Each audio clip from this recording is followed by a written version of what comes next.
Chapter 53. Weakness. Because they are afraid and weak, which is why most of them tragically miss this opportunity, he replied. What was that? How does it relate to weakness and fear? I asked. If you have to do something by yourself, or travel somewhere by yourself, especially to a place you've never been before, you often lack confidence. You will feel anxious or fearful, and this will result in a lack of inner power or courage. Let me give you an example. Suppose you are floating in the middle of a dark river. If you know nothing, you will naturally feel lost, unsafe, and most certainly afraid. Now, suppose there are two people on the shore trying to help you. One person throws you an inflatable life buoy to hold on to, along with a rope for you to grab so they can pull you to shore.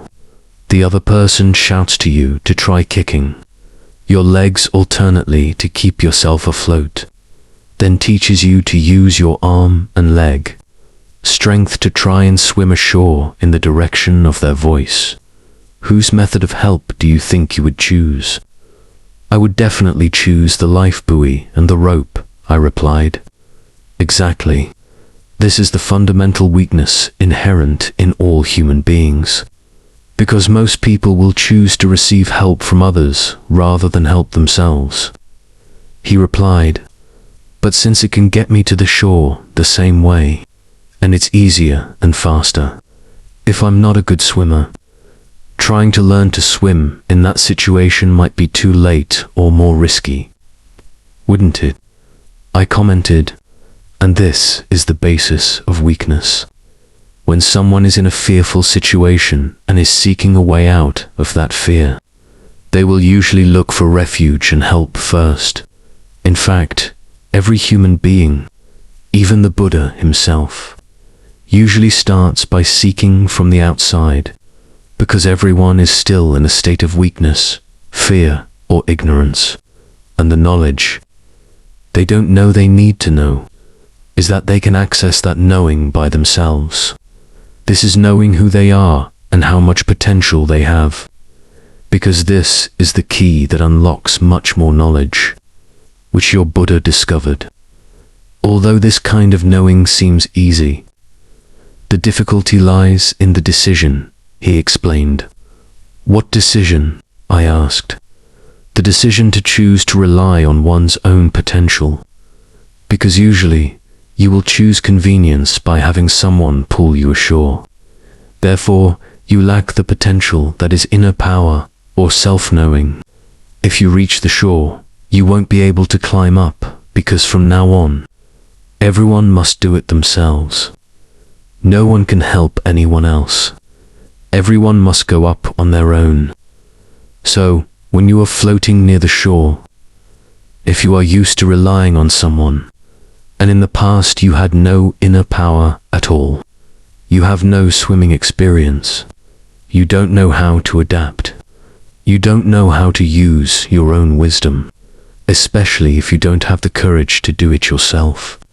You won't have the skills to overcome this final, difficult and complex hurdle, he explained.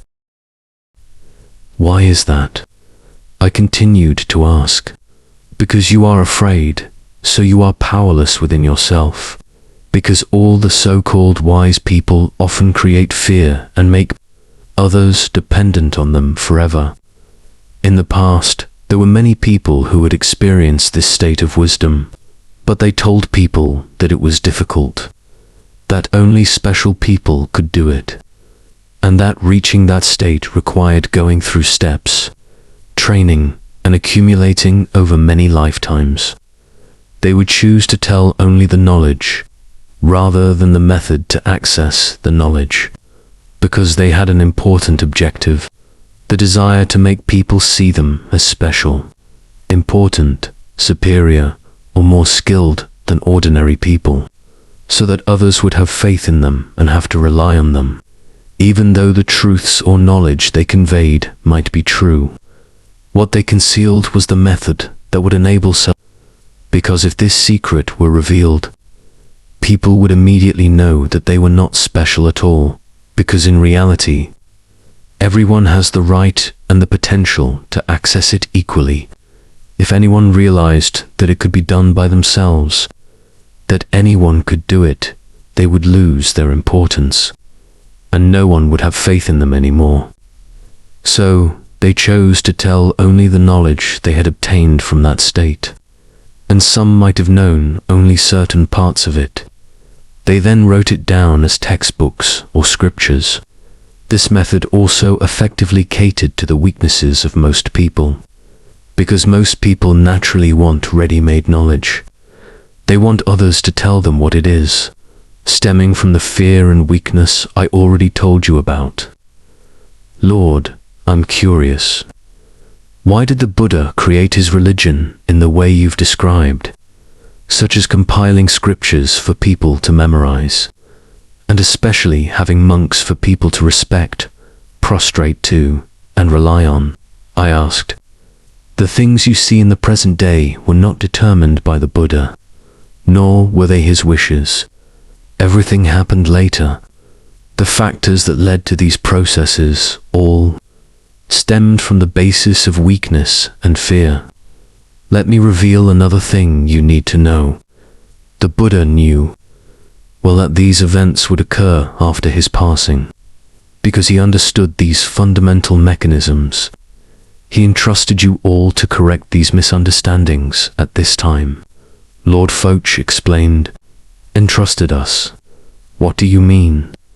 I asked, because I didn't know when I had received this entrustment.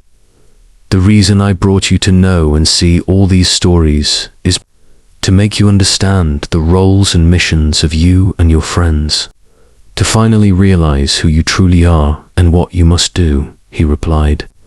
Could you please explain the details? I requested. Be patient, you will surely know.